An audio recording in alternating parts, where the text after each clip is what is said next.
Ranch girl helps 20 freezing Apaches. Next sunrise, 1,000 warriors stops outside her door. A lone ranch girl faced a blizzard, about to lose everything. 20 Apache men, their bodies surrendering to the ice, appeared at her door seeking shelter. Helping them felt like an act of mercy, but in a land that remembered old wounds, it could also be the last mistake she ever made. The wind was a thief. It stole the warmth from the world, leaving behind a cold so deep it felt like a judgment. It clawed at the corners of the small, weathered ranch house, rattling the window panes in their frames, each shutter a reminder of how fragile everything was. The sky, a bruised and heavy gray, had been spitting snow for hours, but now it unleashed its full fury. The flakes were no longer gentle drifters. They were hard, sharp pellets, driven sideways by a gale that howled down from the mountains like a hungry wolf. Inside, Abigail stood by the hearth, her reflection a wavering ghost in the old, clouded glass of the window. A single, thick braid of blonde hair fell over her shoulder, the color of winter wheat against the dark green of her worn wool shirt. Her hands, though young, were chapped and calloused, the hands of a girl who did a man's work because there was no man left to do it. She was alone. The thought was as constant and as chilling as the draft that snaked under the door. It had been a year since her father, Clayton, had been laid to rest on the little hill overlooking the valley. 1 year of sunrises without his quiet greeting, of nights without the steady sound of his boots on the floorboards. He had left her the ranch, 300 acres of stubborn, unforgiving land that had been in their family for generations. He had also left her his debts. A stack of notices sat on the corner of the heavy oak table, each one a paper tombstone marking the slow death of her legacy. Mr. Peterson, the banker from town, had visited last week. His car, a shiny black beetle against the dusty landscape, had seemed an ugly intrusion. He had not removed his hat in her home. His words were polite, coated in a thin veneer of sympathy, but his meaning was as sharp as a shard of glass. "The bank has been patient, Abigail," he'd said, his eyes scanning the threadbare furniture, the patched curtains. "But patience has its limits. This is no life for a young woman alone." He didn't understand. This land wasn't just dirt and rock to her. It was her father's sweat, her grandfather's dreams. It was the smell of pine after a rainstorm and the sight of the sun setting fire to the western peaks. It was the only home she had ever known. Losing it would be like losing her father all over again. The silence in the house was a physical weight. It pressed down on her, thick and suffocating. In the first few months after he was gone, she used to talk to him, her voice a small, hopeful sound in the empty rooms. She would describe her day, the fence she mended, the stubborn calf she'd wrangled. But the silence that answered her had gradually worn her down, until her own voice felt like a stranger's. Now she just listened to the house groan, to the fire crackle, to the wind howl. Her father's old armchair sat by the fire, its leather creased and worn in the shape of him.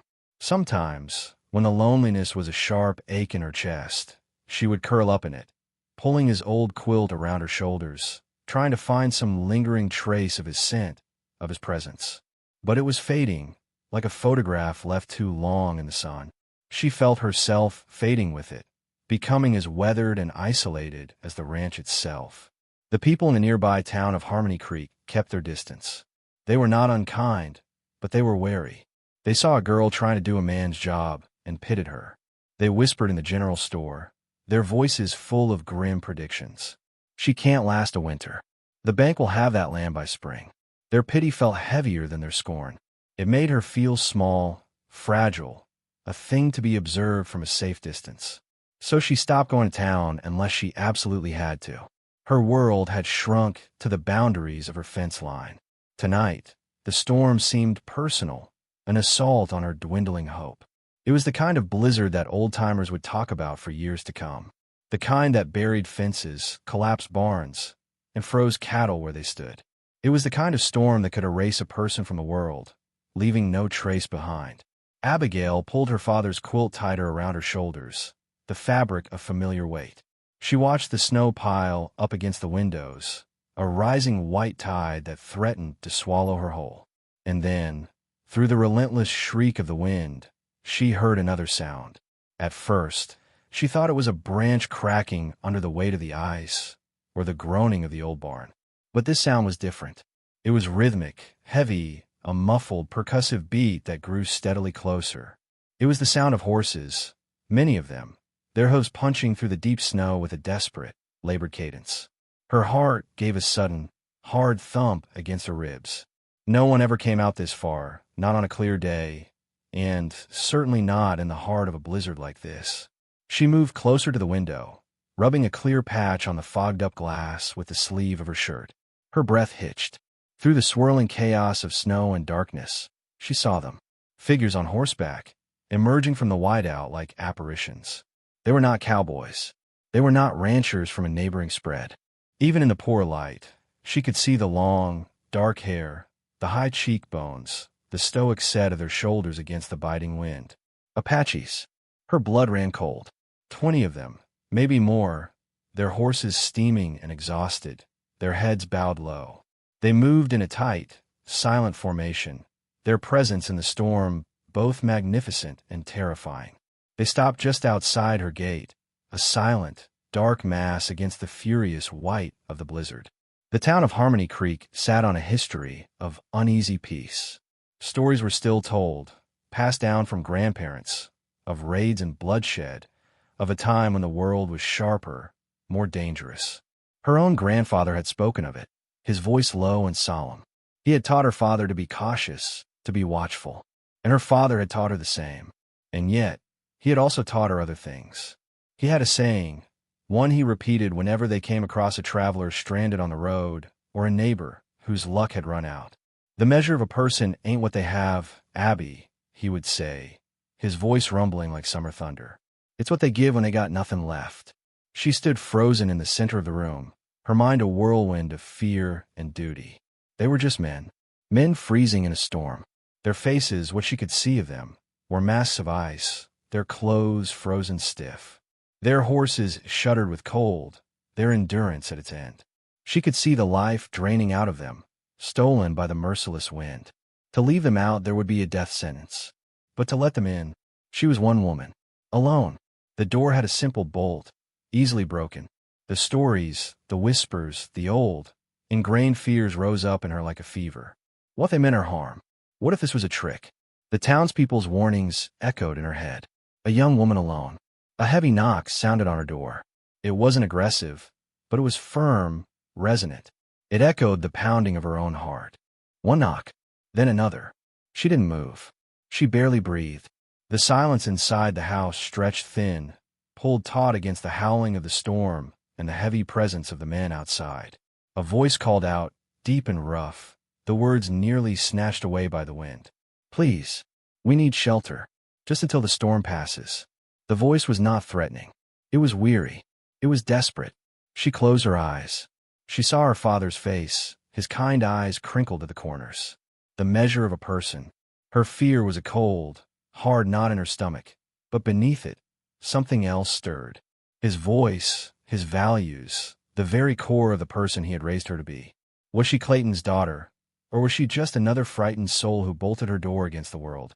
Her hand was trembling as she reached for the latch. The metal was ice-cold to the touch. For a long moment, she rested her forehead against the rough-hewn wood of the door, as if drawing strength from the house itself. It had protected her family for generations. She prayed it would protect her now. With a deep, shuddering breath, a breath that felt like a choice, Abigail slid the bolt back. The sound was loud, definitive, in the quiet room. She pulled the heavy door inward. A blast of wind and snow surged into the room, extinguishing the lamp on the table and plunging the world into a dance of firelight and shadow. Standing on her porch was a man who seemed carved from the mountain itself. He was tall and broad, a thick blanket draped over his shoulders, heavy with ice. Snow was caked in his dark hair and frozen to his eyelashes. He removed a worn hat, holding it respectfully in his hands. His face was grim, weathered by a life she could only imagine, but his eyes held no malice. They held only a deep, profound exhaustion and a flicker of gratitude that was as plain as the firelight dancing across his features. "We mean no trouble," he said, his voice a low rumble. "Just warmth." Behind him, the others waited patiently, their shoulders hunched against the storm, their breath pluming in the frigid air. They were shadows, silent and imposing, but their silence was one of suffering, not of threat. In that moment, looking into the leader's tired eyes, Abigail's fear did not vanish, but it receded. It made way for something simpler, something more human. Compassion. She stepped back from the doorway, pulling the door wider. "Come in," she said, her voice small but steady against the wind. "Come in, out of the cold." The leader gave a slow, deliberate nod. He turned and motioned for the others. One by one, 20 men stepped across her threshold, leaving the howling storm behind them. They brought the cold in with them. It clung to their clothes and radiated from their skin. The smell of wet wool, damp leather, and horses filled the small house, overwhelming the familiar scent of wood smoke and dried herbs. They moved with a slow, careful grace, as if aware of their size in her small, fragile world. Their worn boots made soft, shuffling sounds on the wooden floor, leaving melted trails of snow in their wake. Abigail shut the door, the sound final. The storm was now outside, a caged beast rattling at the walls. But inside was a different kind of storm, a tense, uncertain silence filled with 20 strangers. The men shed their outer layers, blankets stiff with ice, hats coated in snow. They did it quietly, with an economy of motion that spoke of discipline. Their faces were revealed in the flickering firelight. They were all ages. Some were young, barely more than boys, their faces smooth but drawn with cold. Others were older, their features etched with deep lines, their eyes holding a history of hardships she could not comprehend. They were a daunting sight, broad-shouldered men who seemed to shrink the very dimensions of her home. Her father's armchair, the sturdy oak table, the hand-stitched curtains, everything that defined her world suddenly seemed delicate, breakable. The men did not speak. Their eyes moved around the room, taking in every detail. They looked at the faded photograph of her parents on the mantel, at the stack of well-read books by the hearth, at the rifle mounted above the door. They looked at her. Their gazes were not hostile, but they were watchful, assessing. Abigail's heart beat a nervous rhythm against her ribs. She was acutely aware of her solitude, of the vast, empty space of the ranch around her. The nearest neighbor was 5 miles away. The town, 10. No one would hear her if she screamed. The thought was a cold spike of fear, and she had to consciously push it down. They were her guests. She had made this choice. Tension hung in the air, thick and heavy. A few of the men huddled near the fire, stretching out their hands, their fingers raw and blue with cold. They winced as the feeling began to return, a sharp, painful tingling.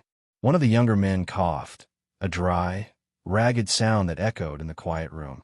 Another simply leaned his head back against the wall, his eyes closed, the exhaustion so profound it looked like a physical injury. They were waiting for her next move, perhaps, waiting to see if this kindness was real or if it came with a price. Abigail knew she had to break the silence, to bridge the chasm of mistrust that separated them. She did the only thing she knew how to do, the thing her mother had taught her before she passed, the thing that had always been the heart of this home. She went to the kitchen. Her movements were small, deliberate. She stoked the fire in the old cast-iron stove, her hands moving with practiced familiarity. She filled the large kettle with water from the pump, the rhythmic squeak of the handle a comforting sound in the tense quiet. She pulled a sack of potatoes from the pantry, and an onion, her knife making a soft, rhythmic chopping sound against the cutting board. She had a little salt beef left, not much, but enough. From the main room, she could feel their eyes on her. She heard a low murmur of voices, their native tongue a soft, flowing sound she did not understand. She didn't need to understand the words to feel the meaning. They were debating, questioning. Who was this woman? Why would she open her door to them? In their world, kindness from a stranger was a rare and often dangerous thing. The smell of the onion sizzling in the pot began to fill the house. It was a simple, humble smell, but it was the smell of home, of warmth, of sustenance. Slowly, she felt the tension in the room begin to shift. It did not disappear, but it lessened, like a rope being slowly uncoiled. Hunger was a language they all understood. She found a half-full jar of dried herbs her father had loved, rosemary and thyme. She crushed them between her fingers, releasing their earthy fragrance, and stirred them into the pot. The stew was thin, more broth than substance, but it would be hot. It would be something to hold against the cold that had settled deep in their bones. When it was ready, she ladled the steaming stew into the mismatched collection of bowls she owned. She carried them into the room, one by one. Her hands trembled slightly, not from fear anymore, but from the weight of the moment. She offered the first bowl to the leader. He looked at her for a long moment, his dark eyes searching hers. Then he took the bowl. His fingers, rough and cold, brushed against hers. He gave a slight, almost imperceptible nod. "Thank you," he murmured, the words low and sincere. She moved from man to man, offering the simple meal. Each one took a bowl with a quiet word of thanks or a nod of respect. They ate slowly at first, as if wary, but then with the deep, aching hunger of men who had been pushed to their limit. The only sounds in the room were the scrape of spoons against pottery and the crackle of the fire. The warmth of the food and the fire began to work a subtle magic. The taut lines of their shoulders began to relax. The suspicion in their eyes began to soften, replaced by a profound weariness. She saw them now not as a threat, but as they were, fathers, sons, brothers, men. Still, a few remained apart. One older man sat in the shadows, away from the fire, his bowl untouched on his lap. His face was a mask of grief and distrust. His eyes were fixed on the floor, seeing something far beyond the wooden planks of her home. Abigail's heart ached for him. She knew that look. It was the look of a man who had lost too much, who had learned the hard way that hope was a fool's game. She did not press him. She simply left the bowl near him and went back to the fire, taking her seat on a small wooden stool. She had done what she could. The rest was up to them. The storm continued its assault on the house, but inside, a fragile truce had been declared. The firelight cast long, dancing shadows on the walls, making the circle of men seem like figures from an older, more primal time. For the first time since her father's passing, the house did not feel empty. It was filled with breath, with presence, with the quiet, shared experience of survival. It was strange and frightening, but as she looked at the men who had been her greatest fear only an hour ago, she felt another emotion rising within her. She was not as alone as she thought. The night deepened, wrapping the small ranch house in a cocoon of wind and snow. The world outside had ceased to exist. There was only this room, this fire, and the unlikely collection of souls gathered within its walls. The initial, sharp-edged tension had melted away with the warmth of the stew, leaving behind a heavy, contemplative silence. It was not an awkward silence, but a shared one, the kind that falls upon people who have weathered a storm together. The men sat scattered around the room, some on the floor, leaning against the walls, others on the few chairs she possessed. The firelight played across their faces, illuminating the deep lines of hardship, the old scars, the profound weariness in their eyes. They had the stillness of men who were used to waiting, to enduring. Abigail sat on her low stool by the hearth, her father's quilt wrapped around her. She watched the flames lick at the dry pine logs, her thoughts drifting. She found herself thinking of her father's stories. He had not been a man of many words, but when he spoke of the past, his words carried weight. He had spoken of the Apache, not with the fear or hatred that colored the stories in town, but with a quiet respect. "They know this land in a way we never will, Abby," he had told her once, as they sat on the porch watching a thunderstorm roll across the plains. "It speaks to them. We just borrow it, but they are a part of it, like the rivers and the mountains." He believed that respect was a language everyone understood, even those who had every reason to be enemies. Breaking the silence, her own voice surprised her. It was quiet, tentative, yet it carried in the still room. "My father built this house with his own hands," she said, her gaze fixed on the fire. "He loved this land." The men stirred. A few of them looked at her. The leader, who sat in her father's armchair, as if he belonged there, watched her, his expression unreadable. Encouraged by their attention, she continued. "He said it was stubborn land, that it only gives back what you're willing to bleed for." She traced a pattern on the worn fabric of the quilt. "I think he bled a lot." She spoke of his dream to build a life here, of her mother's garden that used to bloom with wildflowers, of the laughter that once filled these silent rooms. She spoke of his passing, of the heavy silence he left behind. She did not speak of the debt, or the banker, or her fear of losing it all. She spoke only of the heart of this place, of the love and loss that were soaked into its very foundations. When she finished, the silence returned, but it was different now. It was filled with her story. She had given them a piece of herself, a piece of this home. After a long moment, one of the older men, not the one lost in shadow, but another with kind, sad eyes, spoke. His voice was raspy low. "Our people have stories like that," he said in heavily accented but clear English. "Stories of homes lost, of land that remembers our blood, even if we are no longer welcome on it." He told them a story of his grandfather, who could call rain from a clear sky and knew the name of every star. He spoke of a time when his people were free to follow the buffalo, their lives entwined with the seasons. He did not speak with bitterness, but with a deep, aching sorrow, a sense of a world that had been lost forever. Another man, younger, with a long scar down his cheek, spoke next. He spoke of his brother, lost in a pointless fight in a dusty town far from here.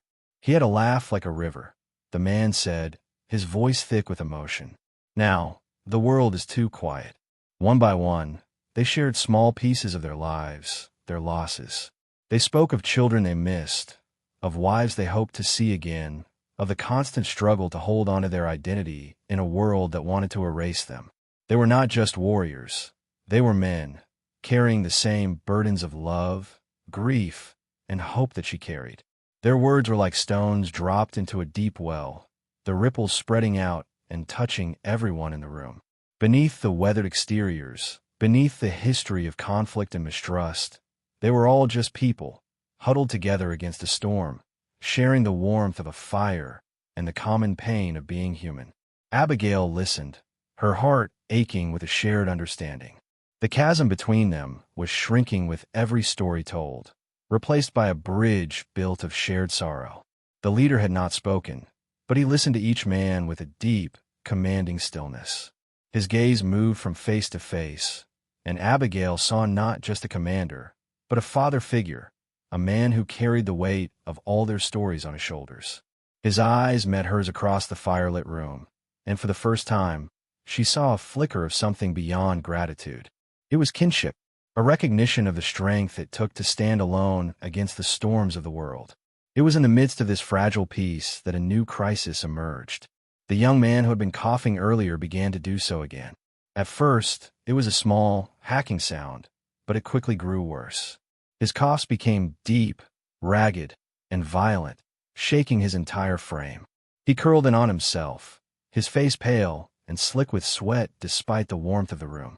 He gasped for air between fits of coughing, a thin, whistling sound coming from his chest. The men around him were instantly on their feet. Voices rose in alarm, a mixture of their native tongue and sharp, worried English. "He is burning. He cannot breathe." The fragile peace shattered, replaced by a surge of raw panic. They surrounded the young man, their large bodies creating a panicked, helpless circle. But Abigail was already moving. The years of tending to sick animals on the ranch, the lessons her grandmother had taught her about fevers and herbs, all came rushing back. She pushed through the wall of men, her voice sharp and clear, cutting through their panic. "Give him air. Lay him down gently." They looked at her, startled by her sudden command, but they obeyed. They cleared a space on the floor near the fire and helped the young man lie down. He was shivering violently now, his teeth chattering, his eyes glazed with fever. Abigail knelt beside him, her mind racing. She placed her hand on his forehead. He was burning up. His breathing was shallow and rapid. She knew this was more than just a chill from the storm. This was a deep sickness in his lungs. "I need water. And clean cloths," she commanded. One of the men rushed to the kitchen, returning with a water basin and a stack of clean linen she kept in a chest. Without hesitation, she soaked a cloth in the cool water and began to bathe the young man's face and neck, her movements swift and sure. "What is wrong with him?" the leader asked, his voice a low, worried growl at her shoulder. "The fever is high," she said, not looking up from her work. "The cold has settled deep in his chest. We need to break the fever and help him breathe." She remembered a remedy her grandmother had sworn by. She stood up and went to the small pantry, her hands searching through the dried herbs she kept in glass jars. She found what she was looking for, a jar of dried elderflower and another of yarrow, potent herbs for fighting fever, and in a small wooden box, a chunk of pine resin. Her father used to boil it and have them breathe the steam when they had coughs as children. She worked quickly, her fear replaced by a focused determination. She put a small pot of water on the stove and added the herbs, then a piece of the resin. Soon, a fragrant, medicinal steam began to fill the small house. "Bring him closer," she instructed. Two of the men carefully lifted the sick man and carried him to the stove. Abigail draped a blanket over his head and the pot, creating a small tent to trap the steam. "Breathe," she urged him gently. "Breathe deep." The men watched her, their faces a mixture of awe and apprehension. They were powerful men, warriors who could face any enemy without flinching. But here, in the face of a sickness they could not fight, they were helpless. They placed their trust in this slip of a girl with blonde hair and hands that knew the old ways of the earth. For what felt like hours, Abigail worked. She coaxed sips of warm, herb-infused water between the young man's lips. She kept the cool cloths on his forehead. She refilled the pot for the steam. The leader stood a silent vigil beside her, his presence a steady, grounding force. He said nothing, but his eyes followed her every move with an intense, unwavering focus. He was seeing beyond the girl. He was seeing the healer. He was seeing strength he had not expected to find in this isolated, forgotten place. Slowly, agonizingly, the young man's shivering began to subside. His breathing, though still ragged, lost its desperate, whistling edge. The violent coughing fits eased into a quieter, less painful rumble in his chest. The fever had not broken, but it had loosened its deadly grip. Exhausted, Abigail finally sat back on her heels. The room was quiet again, the only sounds the crackle of the fire and the sick man's steady breathing. The other men had settled back down, but they were no longer just watching her. They were watching over her, a silent circle of guardians. The leader knelt down beside her. He looked at the young man, whose face was now relaxed in a deep, healing sleep. Then he looked at Abigail. The hardness in his eyes was gone, replaced by a look of profound, solemn respect. He reached out and gently touched her shoulder. "You have a strong spirit," he said, his voice low and heavy with meaning. "Like the mountain that will not break in the wind." In that moment, something shifted irrevocably. She was no longer just their host. She was their ally. She had fought for one of theirs, and in doing so, had earned a place in their circle. The debt of a meal and a warm fire had been overshadowed by a much deeper one, a debt of life. Abigail simply nodded, too tired to speak. She leaned her head against the warm stones of the hearth, the firelight washing over her.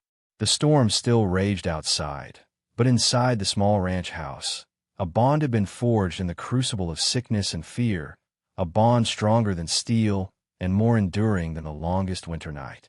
The dawn arrived not with a brilliant burst of color, but with a slow, reluctant graying of the sky. The wind had finally exhausted itself, its howls fading to a mournful whisper. A thick blanket of snow, pristine and impossibly deep, covered everything, softening the harsh angles of the land into gentle, rolling curves. The world was hushed, muffled, holding its breath under the weight of the new-fallen snow. Inside the small house, the fire had burned down to glowing embers. Abigail awoke with a start, stiff and sore, from her place on the floor by the hearth. For a moment, she was disoriented, the events of the night feeling like a strange, vivid dream. But the scent of wood smoke and strange herbs still hung in the air, and as her eyes adjusted to the dim light, she saw that she was not alone. The Apache men were beginning to stir. They moved with a quiet, deliberate grace, folding the blankets she had given them with meticulous care. There was no conversation, just a shared, unspoken understanding that it was time to leave. The young man she had tended to was sitting up, leaning against the wall. His fever had broken. The sweat on his brow was cool now. He looked weak, but his eyes were clear. When he saw her looking at him, he offered a small, grateful smile. Abigail rose and added a few logs to the fire, coaxing the embers back to life. She felt a strange pang of reluctance at their departure. The house would be silent again, the emptiness more profound now that it had been so full. She went to the kitchen and put the last of her coffee grounds into the percolator. It wouldn't make much, but it was something. She also mixed a simple batter of flour, water, and a little salt, frying thin, flat cakes in a last of her bacon grease. It was a meager breakfast, but it was all she had. She served them as she had the night before, moving in a comfortable silence from man to man. They accepted the food with the same quiet dignity. As they ate, the leader approached her. He stood before her, his tall frame blocking the light from the window. "We will not forget this," he said. His voice was no longer just weary. It held a new resonance, a depth of feeling that made the simple words feel like a solemn oath. "You sheltered us. You saved one of ours. This is a debt that cannot be repaid with words." Abigail simply nodded, clutching her own warm cup in her hands. "Anyone would have done the same," she said, though she knew it wasn't true. He looked at her, his dark eyes seeming to see right through her. "No," he said, his voice firm. "Not anyone." He reached into a small leather pouch at his belt and pulled out a single, beautifully crafted arrowhead. It was made of a deep, obsidian-colored stone, polished smooth and cool to the touch. The edges were still lethally sharp. He pressed it into her hand. "This is so you will know," he said. "We are the people of the mountain. If you are ever in need, if you ever face a storm you cannot weather alone, you hold on to this. We will know."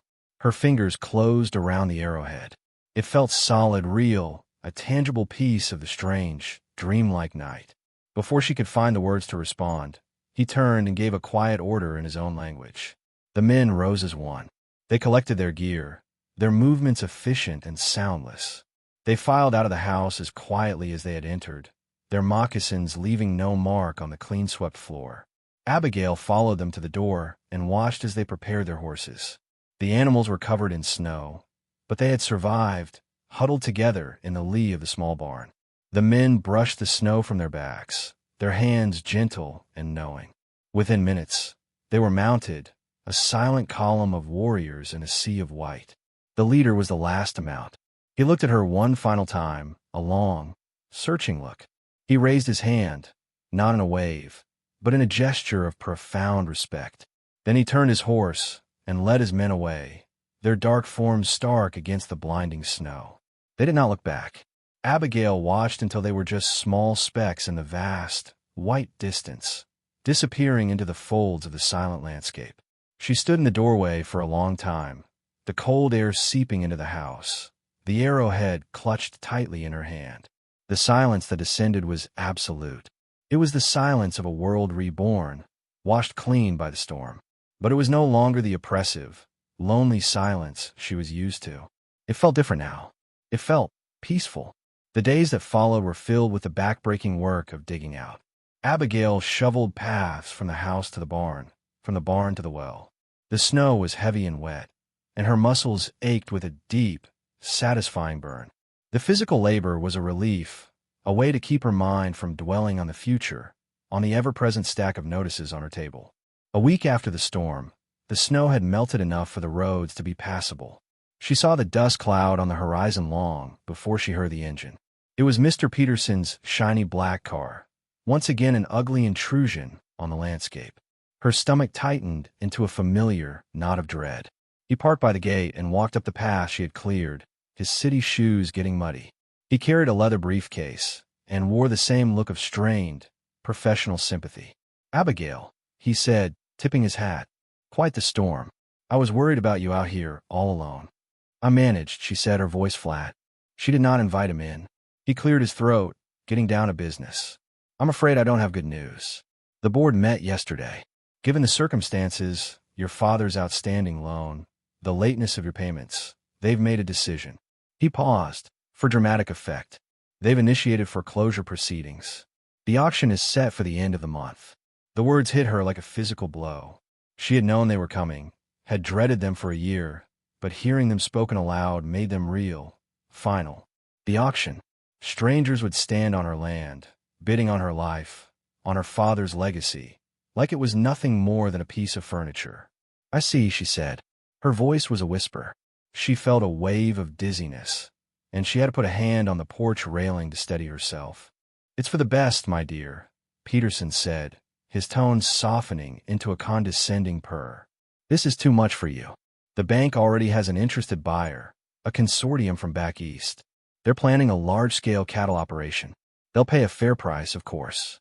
Enough to clear your debts and leave you with a little something to start over somewhere else." Somewhere else. The words were meaningless to her. There was no somewhere else. There was only here. Rage, hot and sharp, pierced through her despair. It was a feeling she hadn't felt in a long time. "This is my home," she said, her voice low but shaking with a newfound intensity. "It's not for sale." Peterson sighed, a long-suffering sound. "Abigail, you must be realistic. You have no money, no help. You cannot possibly run this ranch alone. It's a man's world, a man's work." That was it. That was the phrase that broke something open inside her. A man's work. She thought of the last year, of mending fences in the rain, of birthing calves in the dead of night, of digging out of a blizzard that would have broken a lesser person. She thought of the 20 men who had sat in her house, who had seen her not as a helpless girl, but as an equal, a provider of shelter and healing. She straightened up, pulling her shoulders back. The fear was still there, a cold stone in the pit of her stomach. But for the first time, it was not the only thing she felt. "I have until the end of the month," she said. It was not a question. It was a statement. "That's correct," Peterson said, looking slightly taken aback by her change in demeanor. "The auction will be held on this property on the 30th. Then I'd ask you to leave my property now, Mr. Peterson," she said, her voice as cold and hard as the arrowhead in her pocket. He stared at her for a moment, his mouth slightly agape. Then he scoffed, a small, dismissive sound. He turned without another word and walked back to his car, his polished shoes leaving angry marks in the mud. Abigail watched him drive away until the dust cloud was gone. Then she sank down onto the top step of the porch, her legs trembling. The rage receded, leaving her with the cold, hard reality of her situation. 20 days. She had 20 days to come up with a miracle. She pulled the obsidian arrowhead from her pocket. It was cool and smooth against her palm. If you ever face a storm you cannot weather alone. It was a foolish, desperate thought. They were gone. They were a dream from a stormy night. She was alone, just as Peterson had said. But as she sat there, the weight of the arrowhead in her hand felt like a promise. It didn't banish her fear, but it gave her something to hold on to. A small, sharp piece of hope in a world that seemed determined to crush her. She closed her hand around it, the sharp edges digging into her skin, and for the first time in a very long time, she did not feel entirely defeated. She had faced one storm. She would find a way to face this one, too. The news of the foreclosure auction spread through Harmony Creek like a grass fire. When Abigail made her weekly trip to the general store for supplies, she could feel the change. The whispers were louder now, the glances more filled with pity, and something else, a kind of morbid curiosity. They were watching her, waiting for the final act of her family's tragedy to play out. "Heard about the bank, dear," said Mrs. Gable, the store owner's wife, her voice dripping with a sympathy that felt more like judgment. "It's a shame, it is. But like my Henry says, you can't stop progress." Behind her, a group of ranchers in dusty hats fell silent as Abigail approached, their conversation about cattle prices dying on their lips.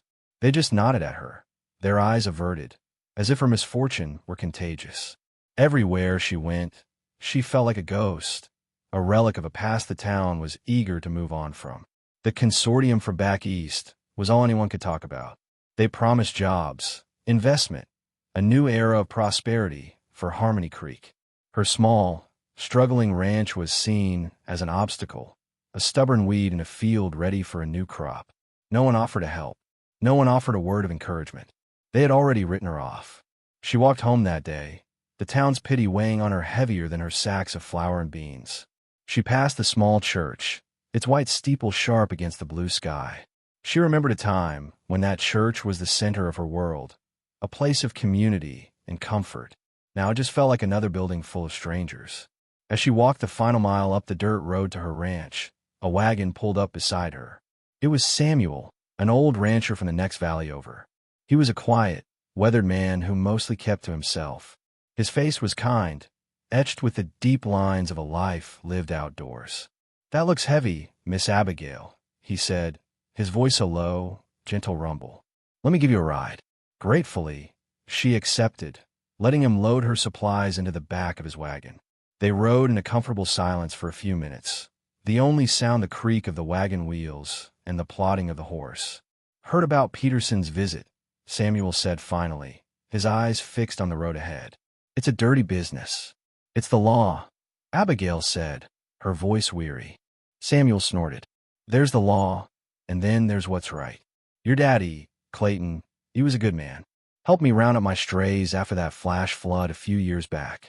Didn't ask for nothing in return." He shook his head. "This town's got a short memory." They reached her gate, and he helped her unload her things. Before he left, he pressed a small, heavy cloth bag in her hand. "It ain't much," he said, avoiding her eyes. "But it's something. Don't you let those vultures chase you off your daddy's land without a fight." Abigail opened the bag. Inside was a small collection of silver coins and worn bills. It couldn't have been more than $20, but she knew, for a man like Samuel, it was a small fortune. Tears welled in her eyes. "I can't take this," she whispered. "You can, and you will," he said gruffly. "You just remember there's still some folk out here who believe in neighbor." He tipped his hat and clucked to his horse, the wagon creaking away down the road before she could protest further. Samuel's small act of kindness was a single candle in a vast darkness.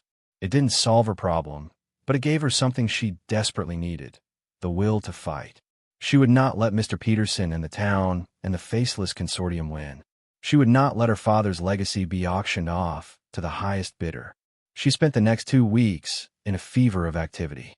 She worked from sunup to sundown, pushing herself to the brink of exhaustion.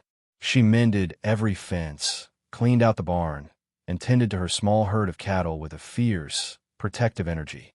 She was determined that when the day of the auction came, everyone would see a working ranch, a home that was loved and cared for, not an abandoned property ready to be claimed. She even tried to reason with Mr. Peterson one more time. She put on her best dress, the one her mother had made for her, and went to the bank in town. She stood before his large, polished desk, her hands clasped tightly in front of her. "Mr. Peterson," she began, her voice steady, "I'm asking for an extension. Just a few months. The cattle will be ready for market by summer. I can make a payment then. A significant one." He leaned back in his leather chair, a picture of smug authority. "Abigail, we've been over this. The board has made its decision. It's out of my hands." He smiled, a thin, predatory expression. "Besides, our new investors are very eager. They're prepared to pay a premium for your land. It will be much better for everyone this way. Better for everyone except me," she said, her voice rising. "Now, don't be emotional," he said, his tone infuriatingly calm. "This is just business." She left the bank that day with a cold, hard certainty. There would be no reprieve. There would be no last-minute miracle.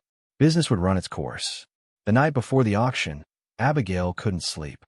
She sat at the heavy oak table, the same table where she had served a meal to 20 Apache warriors, and stared at the stack of foreclosure notices. The house was silent, but this time, the silence was filled with ghosts. She could almost hear her father's quiet laughter, her mother's gentle humming. Every corner of the room held a memory, and the thought of strangers walking through these rooms, touching her things, erasing her past, was an agony sharper than any physical pain. She felt utterly and completely defeated. She had worked so hard. She had fought with everything she had, but it wasn't enough. Samuel's $20 sat on the table, a testament to a kindness that could not hold back the tide. She walked to the window and looked out at the land, bathed in the soft, silvery light of a full moon. The mountains stood in the distance, dark and silent sentinels. Her land, her home. Tomorrow, it would be gone. Unconsciously, her hand went to her pocket and closed around the obsidian arrowhead. She pulled it out, its dark surface gleaming in the moonlight. A storm you cannot weather alone. It was a storm, all right. A storm of greed and progress and indifference. And she was standing right in its path, with nothing but a worthless piece of rock to protect her. A bitter, hopeless laugh escaped her lips. She held the arrowhead up to the window, as if showing it to the mountains. A final, desperate, foolish gesture. A prayer to a god she wasn't even sure she believed in anymore. "Here I am," she whispered to the silent land, "facing a storm I cannot weather. I guess you were wrong." She placed the arrowhead on the windowsill, a final admission of defeat. Then she went to her father's armchair, curled up under his quilt, and cried until a deep, dreamless sleep finally claimed her. The sun rose on the day of the auction, bright and unforgiving. By 9 o'clock, they started to arrive. First came Mr. Peterson in his shiny black car, accompanied by the county sheriff and a fast-talking auctioneer in a crisp suit. Then came the townspeople, parking their trucks and wagons along the fence line. They came not to bid, but to watch. It was a spectacle, the final, public dismantling of the Clayton family legacy. Finally, a procession of expensive-looking cars made its way up the road. These were the men of the consortium, city men in polished shoes and expensive hats, their faces eager and predatory. They walked around the property as if they already owned it, pointing at the barn, discussing water rights, their voices loud and confident. Abigail stood on her porch, her back straight, her face a pale, emotionless mask. She had braided her hair tightly, and she wore her mother's simple blue dress. She would face this with dignity. She would not give them the satisfaction of seeing her break. The auctioneer set up his podium in the front yard, right next to her mother's struggling rose bushes. The crowd gathered around, a silent circle of spectators. Abigail felt like an animal in a cage, their curious, pitying eyes all fixed on her. The auctioneer cleared his throat, his voice booming across the quiet yard. "All right, folks, let's get started. We're here today to auction off this prime piece of property. 300 acres, a sturdy farmhouse, a barn, a wonderful opportunity." He launched into a slick, practiced speech, painting a picture of a prosperous future for whoever was lucky enough to purchase this land. Abigail tuned him out, her gaze fixed on the distant mountains. She was detaching herself, floating away, trying to pretend this wasn't happening to her. "All right, let's open the bidding," the auctioneer shouted. "Do I hear 50,000? One of the city men immediately raised his hand. 50,000. 50,000 from the gentleman in the gray suit. A fine start. The bidding was a formality.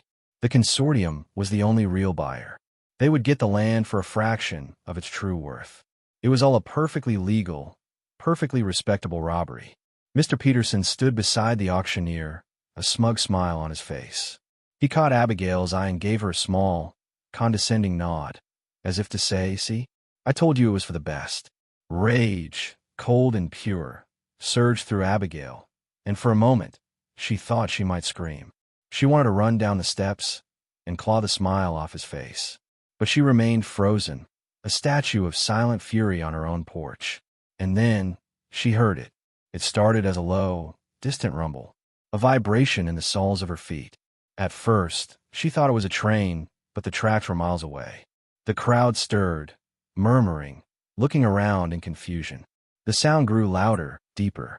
It was not one sound, but many, 1,000 sounds layered on top of each other, a rhythmic, earth-shaking beat. It was the sound of horses. Not 10, not 20, but a deafening, thunderous roar of hooves. It sounded like the world itself was stampeding. They appeared on the ridge to the east, a dark, flowing river of men on horseback. They poured down into the valley, their numbers seeming to multiply as they came. 1,000 warriors, their faces painted, their long hair flying in the wind. They moved with a terrifying speed and a silent, deadly purpose. At their head, riding a powerful black stallion, was the leader she had sheltered. The crowd of spectators gasped, a collective sound of disbelief and terror. The ranchers, the townspeople, the city men in their expensive suits, they were all frozen, their faces pale with shock. The auctioneer's voice faltered and died in his throat. Mr. Peterson's smug smile vanished, replaced by a mask of pure, unadulterated fear. The Apache warriors did not slow down. They thundered across the open plain, straight toward the farmhouse. They were a force of nature, an avalanche of flesh and fury. They encircled the property, a vast, silent, and intimidating ring of mounted men. The air crackled with a tension that was more terrifying than any shout or war cry. They just sat there, on their horses, their dark eyes fixed on the small, terrified group of white people huddled by the porch. The silence that fell was absolute. No one moved. No one breathed. The only sound was the snorting of the horses and the creak of leather. The leader urged his horse forward, parting the sea of warriors. He trotted slowly across the yard, his horse's hooves silent on the soft earth. He stopped directly in front of the auctioneer's podium, his shadow falling over Mr. Peterson. He did not look at Abigail. He looked at the banker, his eyes as hard and cold as obsidian. He sat there for a long, agonizing moment, letting the weight of his presence, the weight of the 1,000 men at his back, sink in. Then, in a voice that was quiet, calm, and carried the deadly promise of absolute authority, he spoke. "This is not your land," he said. "The auction is over." Mr. Peterson's face, which had been a healthy, confident pink just moments before, turned a ghastly shade of white. A small, strangled squeak escaped his lips. He looked from the Apache leader to the 1,000 silent warriors that encircled them, then back again, his eyes wide with a terror so profound it was almost comical.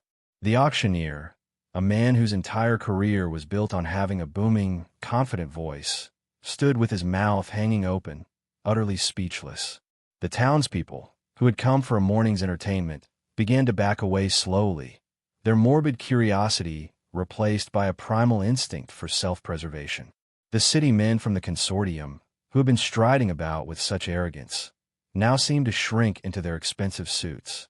They huddled together like frightened sheep, their bravado evaporating in the face of this silent, overwhelming force.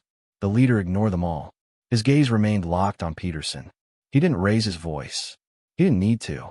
Every quiet word he spoke landed with the force of a hammer blow.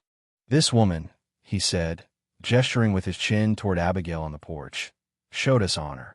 In her home, we found shelter from the storm. In her heart, we found a kindness that this land has forgotten." He paused, letting the words hang in the still, heavy air. "Her home is under our protection now. You and your papers and your laws have no power here. This land remembers older laws."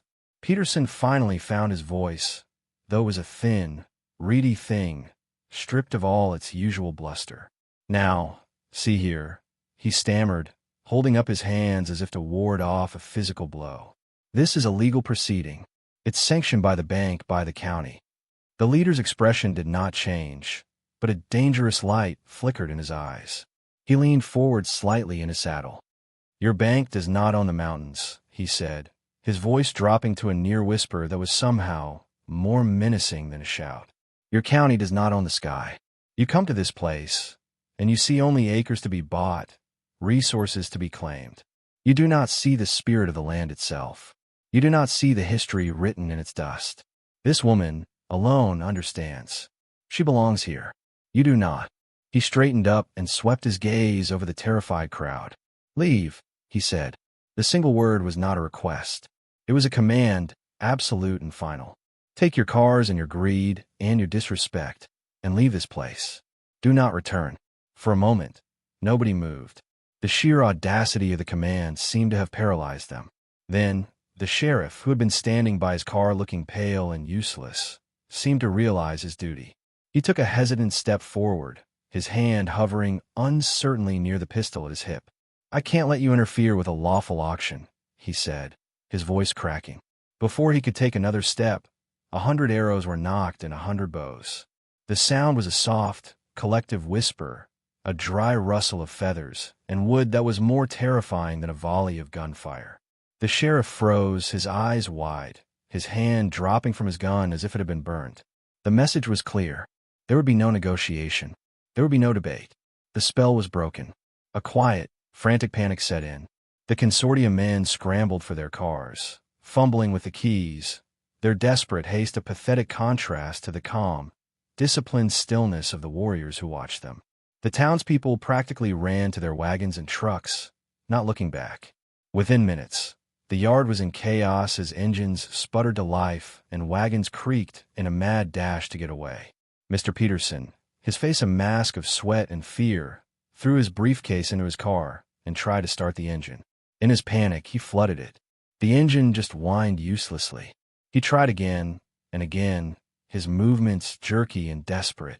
The leader watched him, a look of cold contempt on his face. Finally, with a roar, the engine caught. Peterson slammed the car into gear and sped away, sending a spray of mud and gravel into the air, not stopping until he was a small black speck on the horizon. Within 5 minutes, the yard was empty. The auctioneer's podium lay on its side, a pathetic monument to a failed robbery. The only ones left were Abigail, standing stunned on her porch, and 1,000 warriors who surrounded her home, their silent vigil unbroken. The leader turned his horse and rode slowly toward the porch. He stopped at the bottom of the steps and finally, he looked at her. The fierce, commanding look was gone from his eyes. In its place was the same quiet respect she had seen in the firelight on the night of the storm. He dismounted, the movement fluid and graceful. He walked up the steps and stood before her. He was so close, she could see the weariness in the lines around his eyes, the deep, abiding strength that lay beneath. "A debt has been paid," he said softly. Abigail found her voice, a choked whisper. I don't know what to say." "No words are needed," he replied. He reached into his pouch and pulled out a small, intricately beaded necklace. "My people have little in the way of what your world calls wealth. But we have honor, and we honor our debts." He held the necklace out to her. "This will be a sign. No one will trouble you again. They will know that you are a friend to the people of the mountain. They will know that this land, and the woman who tends it, are protected." Her hand trembled as she took the necklace. The beads were cool and smooth against her skin. "Thank you," she whispered, the words utterly inadequate. He simply nodded. He turned and walked back to his horse, swinging himself into the saddle with an easy grace. He raised his hand, the same gesture of respect he had given her when he left before. Then, with a quiet command in his own tongue, he turned his horse and led his men away. They did not thunder away as they had arrived. They moved with a quiet, deliberate purpose, a flowing river of men and horses, melting back into the landscape from which they had come. Abigail stood on her porch, the necklace clutched in her hand, and watched until the last rider had disappeared over the ridge. The silence that descended this time was the most profound she had ever known. It was not the silence of loneliness or of loss. It was the silence of peace, the silence of a world set right.